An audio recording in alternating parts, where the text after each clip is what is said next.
Welcome anybody watching in the Hello, future or in the friends. present. We're talking today about music. That was our topic, or a similar topic. We had that a few weeks ago. Mm-hmm. But today we want to dive deep into the idea of... Mike sounded good. No, I know that. We want to go into... Yeah, too clean. We're going into the origins of music. Damon actually had the idea, which I thought was fascinating to talk about, but where did it come from, and I guess what place does it have in society? Not so much where do we put it, but where did it come from in wherever humans, or the first... I mean, I don't know the science well enough. I don't remember my science class well enough to know what the first Neanderthal-like Homo sapien would have been. Yeah. But who was the first guy to be like, hum and be like, oh, that's a cool noise, and then bang rocks and drums? I don't know what that would have been, but I was thinking like I had this Disney picture in my head of some dude in like this what is it, like an animal skin, just like hitting bones on a rock or something, like just yeah, hitting femurs on a rock. not much open than Sexy Rexy. What was going on? That is the That is true. right there. So true. It is Sunday. Only fast food places are open, basically. Yeah. Walgreens. Mm-hmm. I guess we're open technically. Walmart. Not really. We're actually closed, but like the club and the party continues. Cage xylophone. I like that. Yeah, that's what I'm. Yeah. Thank you.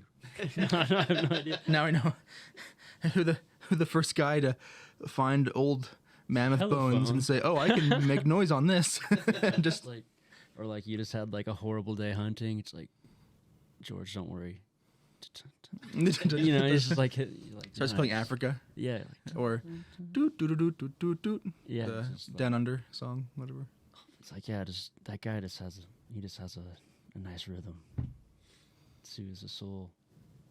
But yeah, where'd it come from? Like, and then it's strange. Like I don't know if you think about the history of music. Like, you go to concerts or you look forward to going to see a certain person.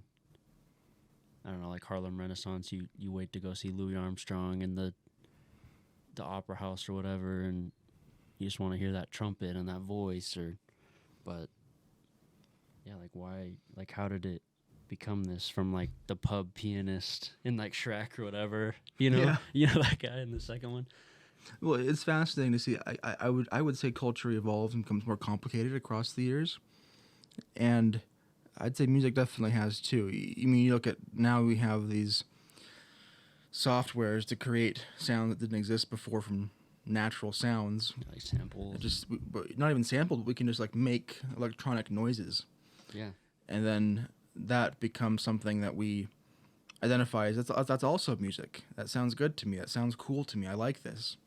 When, you know, it's a long way from just beating on your xylophone made of rib cages. But my thoughts are, I wanted to see where we think we can go around and just have a discussion about where we think it came from, and like why we think it was important to people. This is more of a reflection on humans as a whole. But then I have actually some documents here we can then go through to just one page. A little intermission. We can read through it, and I want to see if we change any opinions or if anything changes, or you know what the actual history might indicate. I think I agree with what Salta said. I mean, music goes way back. We do have records of music. Earliest part of recorded history. I'm sure even earlier than that, but those records probably got destroyed. But I think also it just depends on who you're talking to. If you're talking to like maybe, I mean, since it is Rexburg, a more Christian type faith, they're probably thinking like, oh, music was probably when Adam and Eve, they probably heard angels singing, humming, and they're like, that's awesome. I want to replicate that. But if you talk to people who are more, not generally like religious, but more in the history part of the world, they're probably thinking of more like maybe caveman or just some form of humans who were able to found a tree trunk, and like a normal kid probably found a branch, started hitting him, like it sounds kind of awesome. Mm-hmm. They started making some form of beat, or they hit something and it's just made a sound like, wow, that sounds great, kind of thing. So that's kind of what I think of maybe how origin of music. It just depends on who you're talking. I mean, yeah, there are recorded history of music, but I think also it just depends on who you're talking to, on how it got started. No, yeah. People who are religious would probably say there's music has been in existence before the earth has, before creation. I'm sure, if we're looking at it and from a Christian perspective, would say, oh, God must be somewhat musically inclined, I would think. I hope so. Yeah. It makes sense to us from our perspective. Since everyone sings to him, so. Yeah. Hopefully he likes it. Man, I could see that too, though. Like Catholic, like old cathedrals. Like you pop in and you hear like this, like like everyone's like singing a cappella, and it's just like, or like singing along to verses of the Bible or whatever. Like just that sphere. That's a good point, though. At what point is it spoken word and what point is it music, right? Because if you're chanting something, or or like if you replicate animal, bird, or mating calls or bird calls, is that singing, or is that just producing music, or is that the birth of whistling? The birth of whistling. The first guy to say, "Hey, I have a new talent no one else has," and everyone hated him because they couldn't do it. Yeah, you're like, oh, he's pretty good at that. But man, that's a good point too. It's like, how do you define music as well?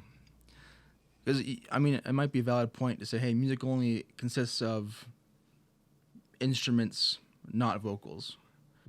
I mean, I wouldn't really agree with that myself, but I wouldn't either. But you maybe you could make that argument where music has to be played by either it has to be just voice, or it has to be just like, what counts as music is an interesting question. Yeah. Or could you look at it like music as a feeling, or maybe like a product of, like, I don't know, I'm thinking about lullabies too. Like parents that sing to their kids. I don't know. Like they kind of like this resonant sound, like puts them to sleep, like seeing the music in that regard.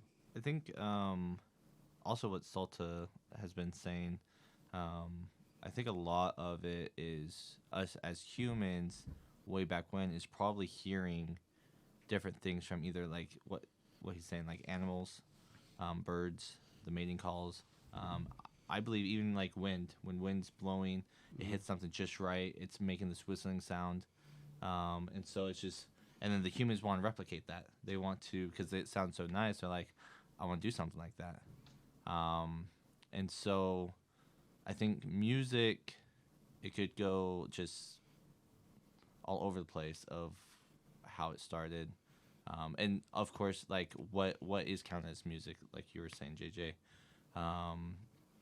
is humming music, is singing, chanting, things like that. But you can also look at when we talked about like for the Catholics, religious type music is way different than rock and roll type music, if that makes sense. Not saying you can't incorporate both of them, but way back when, I'm sure if you took different types of cultures, a European type music to a Chinese type music, they're both going to think these are two different types of music. I think ours is more of a has more symbolism, or is more I can't think of the word, but they probably define their music better than what the other people are doing. So I think it can also just, like, actually what Zolta says is just how you define what music is and how it became. Yeah, and thinking about cultures too, it's like also the devices you had, or like the harpsichord came out, or like Chinese music, there's like the gongs and different, I don't know, you just think of like, I mean that's a horrible reference, but like Kung Fu Panda or something, it's like it has this like, I don't know, flutes. I mean, this goes back to our last music podcast about music, where one of my biggest things that I thought was really cool was how in today's environment and culture, we're learning to appreciate and mix and mesh so many different types of music. Where it used to be you wouldn't be able to appreciate those unless you lived there, but because of a global, more shared experience, because of technology and internet and connectivity, and we can experience music, and people are making music with more cultural and themes that would be considered only for a certain group of people to really understand in the past, but we have exposure to it. Yeah. And because we have enough shared experience, it means something to us too, even if you're completely outside of it. It's really cool. But the more I think about it, the more I'm thinking maybe this is just more talk about how does, are you smart enough as a creature to hear a sound and have a response because of it? I think so, honestly. Also, way back when, they probably had way more time than what we have today. Like, they had to try to find some way of entertainment. And of course, music has always been around, so that's the easiest. And so I'm sure you have tons of people trying to replicate different things, and they probably did in a old-fashioned way. They kind of did what we're doing with all these electronics for music and things like that, where they tried to create their own type of way of doing it. They tried to make their own noises, their own music, to be different than what other people did. Yeah, that's another thing. Like, there's like the one guy or like the one gal in the village that sang. You're like, yeah, like, here, sing a song. But now it's like everyone in their back room with a MIDI keyboard and trying to making beats or,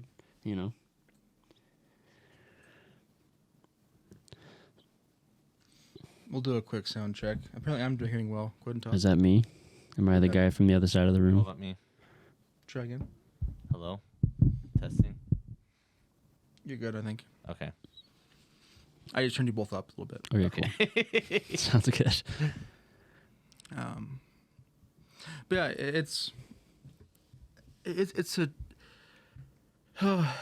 we definitely picked a very big topic today that we did, and it was something. Again, this podcast is more just a place for us to talk and have a good time, and if anyone else can identify that we're saying, all the better.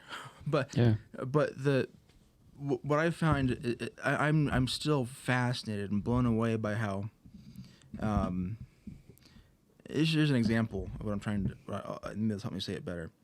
My grandmother was she was an organ performance major. Played organ her whole life. She managed to be taught by some of the best in the world throughout her life, through Europe and different places in the world.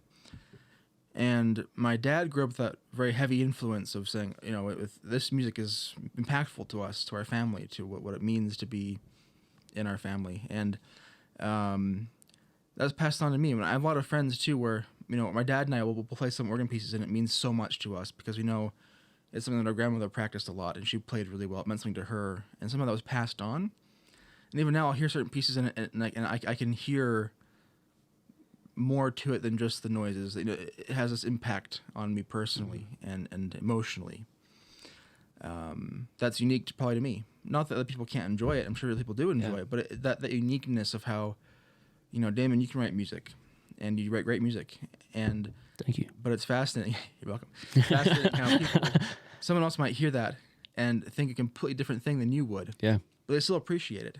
Yeah. But how it can speak to the individual but be shared collectively is something so fascinating about the language of music or even sound. Yeah, the sounds are but what they mean, the signifier, the music itself, but the signifier, what does it mean to you? Like you were talking about, what's the history of a sound? What's the history of a genre? What's the history of a certain word that someone uses? I can think of something from my record, there's one song called Ålesund, and I love that song. But for me, it's every day walking to school and being in the rain in Oregon, and I don't know, it just has this really powerful sound and feeling when I hear it now, and it still adds upon itself. I grow with this song, and it means more. And it's funny that you can return to that thing, or you hear a song from your childhood and you're like, whoa, that's crazy, or but just remembering back. But it's so crazy how art just adds upon itself, It just has more influence and more Mhm. power, and it's just a thing. And like you assign it that thing, and you push it on it. Yeah, language is very similar. Didn't ask right? for it. We talked about it too with rap the last time we talked. Yeah. But it's almost a continuation of our last music podcast. But you know, you know, like the word yeet. Sure. Yeet. What? I use that a little too much. I use Yeah, that who shirt. knows, man? I have a yeet shirt with the BYUY, but it says yeet. Oh yeah. It's great. It's hilarious. I love the Cool. shirt. I love that word too, a little more than I probably should. But you know, I guess that's a similar example, right? Where you hate it or love it, what do you think about it? It's become part of culture, and Yeah. part of it means something to people, Sure. as opposed to like, I mean, there was a guy who went out there and just took a machine gun and shot music, I mean, like a score of music, and then made it like, hey, here's my machine gun song, and people would play it, but he basically just took a full score and would just like pepper it with holes, and the holes were notes, and you just sit down with the whole orchestra and play it, and it was like, but people still actually enjoyed that, like Yeah, that's a very interesting presentation. yeah, but Quite a just delivery. it was like white noise made of orchestral music, I guess, so to speak. But another really important thing, I remember being on the radio a year after 9/11, and this was back on like NPR or something. I was driving with my dad in the car. I remember very clearly because I remembered in my mind 9/11 being really impactful for our family. My dad was actually flying into DC that day when the attacks happened, and my mom was beside herself, worried that he might have been on one of the planes, or who knows how many. They didn't know what happened at that time. But they had a special segment on the radio where they talked about a certain. There's guys who would they're in the process of taking old cassette tapes of famous recordings and importing them into like DVDs and CDs and stuff. And they mentioned that they were like across the street and actually watched the planes hit while they were recording one of the like transferring a song. And it was a very old one, a piece of orchestral music, and the cassette tape actually was like falling apart as they were transferring it. It made this really like kind of discordant but like atmospheric droning noise as it was like trying to record the music but couldn't. That's cool. And they're saying that like when they're looking out the window and watched the planes hit the buildings as that song was playing and started like deteriorating, and they said it was like this surreal moment. Yeah, it's like cathartic And thing. You're like, whoa. And they said it was, and then they played the noise they had recorded, and even it hit me like, wow, I can see how that fits. This is really interesting. Mm-hmm. But yeah, it's just even that weird discordant noise that you'd hear anywhere else and say, oh, it doesn't mean anything. All of a sudden, having it be in a certain time or place gave it meaning. And just by, so almost like hearing a certain bird song or the wind through the trees at just the right moment when you're on a hike and you're hunting, and all of a sudden that special noise becomes special to you because of where you were and the psychological attachment to that noise, like white noise in the womb, like Salt said before. Yeah, man. Like around here, elk. You hear an elk bugle. People live their lives to that. They can't wait for hunting season to start. Like, man, I'm gonna chase some elk. Like, Yeah. like it's wild. I agree. Well, maybe we take some time. We can dive into this handout. This is a few things here. Thanks. As you're smarter than me, okay. And thank you, Salt, for your link to the National Geographic one. I had to sign up to read it, but that's another story. I'll come collect my my one and free article that I wasted on this, but it's really interesting. Just a side note, they said they found a vulture bone flute in a European cave. They think it's likely the world's oldest instrument. They found the fragments of mammoth ivory flutes, and it's a 40,000-year-old artifact. Which that's old. And they say that I guess. Whoa, that scared me. Is in southern Germany, and I wish I could find a picture of this I could show. But they're saying that it's possible that they might have used this as a way of signaling or give them advantage perhaps by being able to produce certain sounds in certain ways and use it for communication across distances. Possibly. Kind of cool. But 40,000 years. That's a long time. That is a very long time. Yeah, it's crazy. Here I am, like, I'm 26. Oh, it's beyond my day. Yeah, so in here, this is interesting. It's talking about dancing. Like dancing, it is unknown if the first dancers created a musical accompaniment or if music led people to move rhythmically. That's fascinating.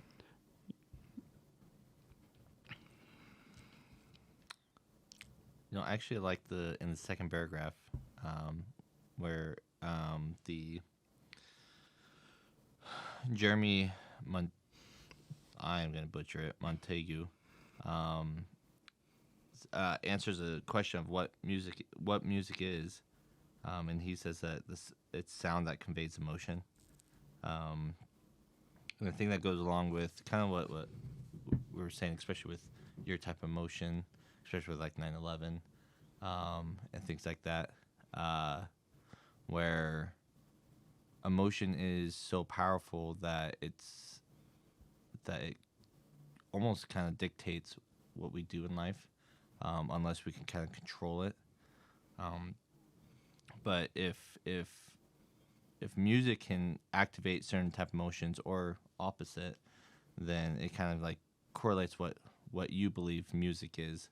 And I'm sure like way back when in Origin times, I don't know why I said Origin times, but way back when in Makes history, sense. I'm sure they did different types of music depending on the celebration that they're trying to do. Either, of course, if someone died, they had way different music than if they're celebrating a gigantic kill that they just did. Yeah. So emotion definitely. I feel like I kind of like his answer where like I think emotion really does kind of falls in what music is, because then we believe what music will be depending on how we feel. We even have that saying where it says, "Oh, music to my ears," which could be about anything, anything spoken or anything, even things that are written. Maybe sometimes we use it very freely, but it's fascinating. You're right. Like it's we might you say, "Oh, the sound of wind is music to my ears." And you say, "Well, yeah, I guess it is." Right? If you say it is, it can be. It depends on your appreciation of it. Yeah, I think I don't know to cite this guy, the Jeremy Montague from the University of Oxford. Beyond the end, there's a passage that says music leads to bonding, such as bonding between mother and child or bonding between groups. It does. He's right. Yeah, music keeps workers happy when doing repetitive, otherwise boring work. Helps you move together, increases the force of their work. If you're rowing, and you have the guy beating a drum, or you have a guy saying, heave ho, heave ho. Vikings or something. Yeah. I mean, it's also. I mean, this is a super dark example, but slavery or like slave songs, like Oh yeah. Mm-hmm. working and singing these encoded songs to get through that or to speak to it, kind of under the radar. Yeah. I like the very last sentence. It says, this is also his words, Jeremy's words, but he says, quote, "It has even been suggested that music, in causing such bonding, created not only the family but society itself, bringing individuals together who might otherwise have led solitary lives." It is kind of boogie to the beat idea. It's like what really came first, the society or music? And I don't know, maybe you could. I think it's a strong argument to say they came together. Picking one first is hard, and it probably depends on how you see it. But yeah, they're clearly deeply intertwined.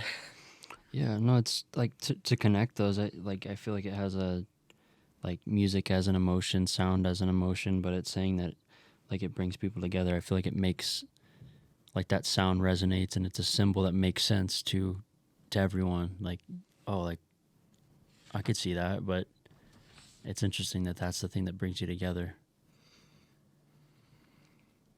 Yeah, wild. Well, on the back page, on the back of the one, there's a little more about early music. going through for it just gives a quick, brief idea of, some ideas of where certain cultures had music start from, or it's hard to really say, I suppose, but Yeah. the world was much smaller back then in terms of information, and trying to find a thing that old is very hard. And I wonder, I mean, traditionally, right, a bone flute being played is probably easier to preserve than a piece of a wooden instrument of some sort, like a harp or something else. But I don't know much about making instruments past maybe 1800s, so I don't really know anything about it. But I know like Do a early whole violin podcast on making, that. early violins are very fragile and can have a lot of problems. It's just like humidity alone has a huge impact on how they play, and if you actually use true like hair and gut to make your strings and bows, like those don't last very long. Yeah, guitars too. Like depending on like what temperature they're stored at, it can warp the necks and Yeah. change tunings. Like if you leave your guitar for a while, like I came back to mine and it's like way tuned down. I'm like, what the heck? Yeah. It's funny. Thank you, Rexburg. Yeah, crazy. But yeah, I think we can safely say that music is part of being human. Yeah, I don't think there's really I don't know if we'll ever get the answer of how it started. And we can all just assume Yeah. just because either one, from what people have said when they've studied history, or we can just go off of us as kids. Like, what did we do as kids? Like, we had this creativity process throughout our childhood. And I'm sure people way back when did the same thing with music. We don't know if they heard it from animals or they just... It was... For me, I feel like it's probably more by accident. They just... By accident, they found out what music is and that they tried to replicate it. Because, I mean, if you look through history, that's generally how it goes with just science in general, especially with mathematics. The things they've learned was all, like, by accident. They were just doing stuff, and then all of a sudden something bad happened, and then they're like, wow, we didn't know that was how it's supposed to be. And so for me, I just assume that's probably the same with music. Just someone was just doing something, it's just by accident and by coincidence, music just been created, and that person was just replicating, and they wanted to share it with their family or the society that they're in. So Mm-hmm. I had an interesting idea of just, pictured someone mourning or crying, or someone just laughing. Back to music to our ears, kind of a thing where even the simplest sounds we make in communicating could be considered, it goes back to the form of communication, part of who we are, innate to being human, being intelligent, having emotion. Yeah, and I think it's really funny, like producers that make music, like think about like the origins of music, or like way back when like music is just bones or whatever, or this flute, but now it's everything. Like imagine how impressive it was to be the guy that like did the bone drumming, but now it's, oh, like you don't know how to play the cello, or like you don't know how to play this tempo, or you don't know how to do this, or like, oh, you can't use modulation or play like this crazy synthesizer, or you don't know this drum pattern. Like it's just, it's weird, the access, or like how much information you have, or how much you could have. And I think it has to do with the access of the internet, but Or like specialized, yeah. It's interesting. I guess maybe a better topic for we could like go off on the next podcast would be, we did this. Well, this is more of our last podcast too. We picked a certain genre and said like, where would this have started from, or a certain type of music, and say how'd this start. That you can probably pinpoint much easier. Yeah. And that's usually always fascinating. The first guy to build an organ, like I wonder what he was thinking. He was like, hey, Yeah.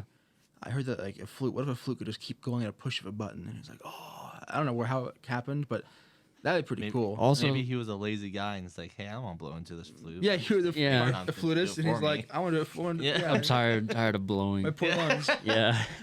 I'm tired, Dad. Let's do dang bad. Also, he made like the craziest thing because you can customize it. Mm-hmm. You attach it to this thing, but you're like, I don't know about that. Like, I'll play like one of 12 layers, and I'll pull this knob out. Oh, that's different. I like that. It's Yeah. like modern day plugins or whatever, like Mhm. using a DAW. Yeah. It's crazy. Like altering the same sound. Over and over again. Yeah, what a complicated thing. And you like organists, like they play with their feet too, or like you follow along and play, and Mm-hmm. that's crazy. Well, yeah, imagine that. Like, so we've created things that create music that take years and years and years to even play. We consider good at that. Mhm. That's crazy to me too. Where it's and you can make a living by just making sounds people like. Yeah. What a luxury, honestly. Honestly, I think that was still the same way back when also. No, for sure. Yeah. Like, I mean, you're talking about like music where I'm sure if there was a person who was actually not even a person, like a group that just specialized in type of music, I'm sure they still made them a living going around towns and stuff like that. idea of a cities. bard, right? The whole idea, like deeply ingrained in at least Western culture, the idea that someone Well, and they plays music for food or plays music for going money. off the bard, they also use music to just talk about legends, history, things like that, and that's how they would share what they knew about what was Mhm. going on. And so, I'm sure people still. I mean, they didn't No. make as much as people can today, Yeah, but sure. Yeah. You're absolutely correct, though. But I think about like the oral tradition and history of places like Africa, where they recite stories that was their family history, Mhm. Yeah, just lore. Yeah. lore, and I think that's probably music too. It'd probably be long memorized oral texts you'd have to memorize, and I'm sure they'd add some sort of a movement or almost maybe a dance to it. Very cool. Or they could even have like a beat to it, a rhythm to it. Yeah, and that's like Poetry, that's big like an music, extension to the symbol of Mhm. the story itself. Like, Yeah. that's crazy. Well, Crazy.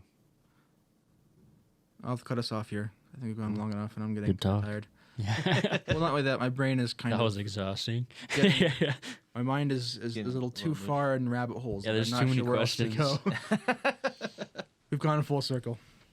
Cool. Anybody's still here? Thank you for joining us. It's very cathartic to get together and talk with friends. Yeah. Especially when I have not much time to do it very often.